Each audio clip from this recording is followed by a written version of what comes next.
2 दिसंबर 1984 रात में भोपाल शहर में हर कोई शांति से सो रहा है। लेकिन कोई नहीं जानता कि वे कुछ घंटों में अपने जीवन में एक डरावनी आपदा देखने वाले हैं।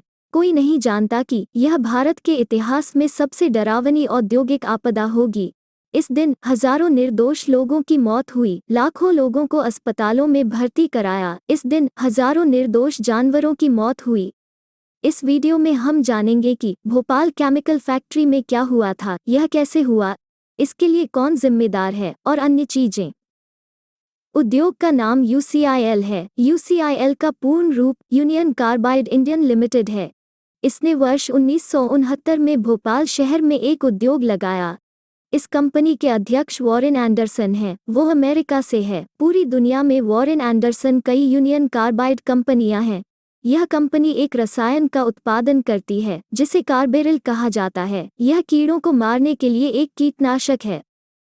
1969 से ही इतनी बार लोगों की ओर से कई शिकायतें सामने आई थीं। कई बार पाइप लीक हो गए। इसके कारण 50 से अधिक लोग अस्पताल में भर्ती हुए और 3 लोगों की मृत्यु पहले 4 वर्षों में हुई। 1980 से इस उत्पाद की मांग कम हो गई, इसलिए वॉरेन एंडरसन ने इस उद्योग और रखरखाव में निवेश करना बंद कर दिया। इस उद्योग में वे मिथाइल आइसोसाइनाइड नामक एक रसायन का उपयोग करेंगे। वे 3 टैंकों में स्टोर करने के लिए उपयोग करते हैं। ये सभी जुड़े हुए हैं। पहले मिथाइल आइसोसाइनाइड टैंक संख्या नंबर 1 में प्रवेश करेगा और फिर यह नंबर 2 टैंक पर जाएगा और अंत में यह नंबर 3 टैंक में जाएगा। उच्च दबाव वाली नाइट्रोजन गैस वाले पाइपों का उपयोग करके वे टैंकों को मिथाइल आइसोसाइनाइड की आपूर्ति करने के लिए उपयोग करते हैं।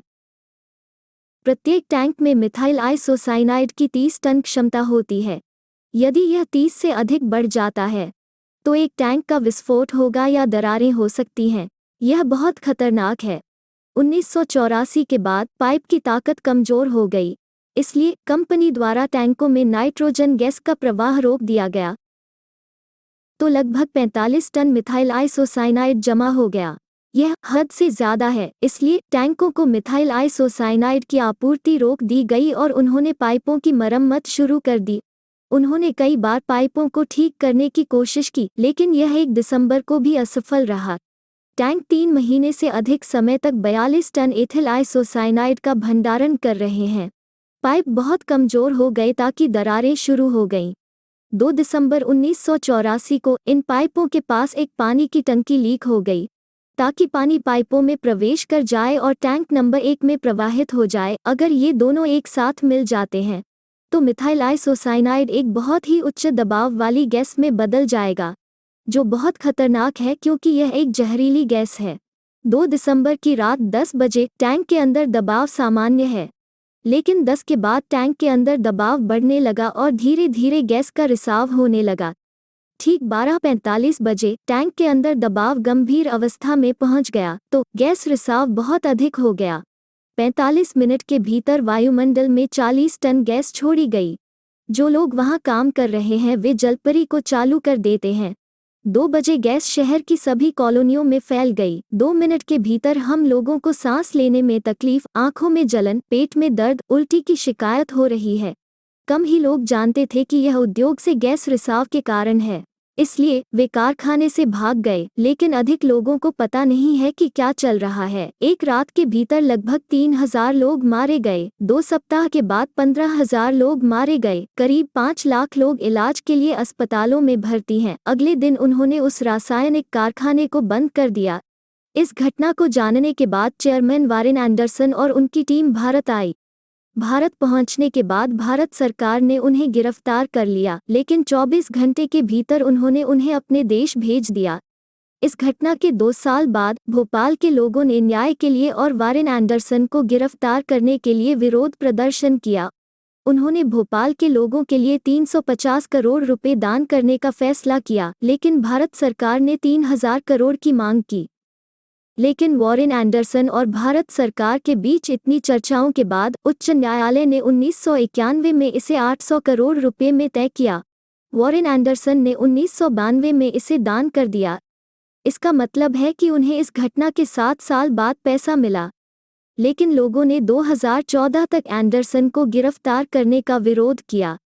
लेकिन एंडरसन की 2014 में अमेरिका में मृत्यु हो गई। इस घटना की समग्र रिपोर्ट के अनुसार इस घटना के कुछ वर्षों के बाद लगभग 2 लाख बच्चे, 3,000 गर्भवती महिलाएं, कई नेत्र रोग, कैंसर का सामना कर रहे हैं।